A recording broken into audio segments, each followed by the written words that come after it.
Кто у вас там погиб? Жена А вы откуда сами? с Петербурга. Из Петербурга? Она отдыхала там, да? Да. Когда последний раз? Она поехала с детьми и с внучкой.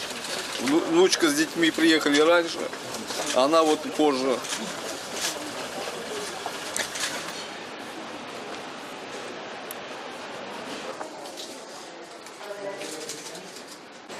У нас путевка была, нам предлагали именно этот рейс как бы отодвинуть, но мы взяли поменьше с мужем, не стали брать. Ничего, сейчас все ждем информации, больше ничего пока никто не говорит.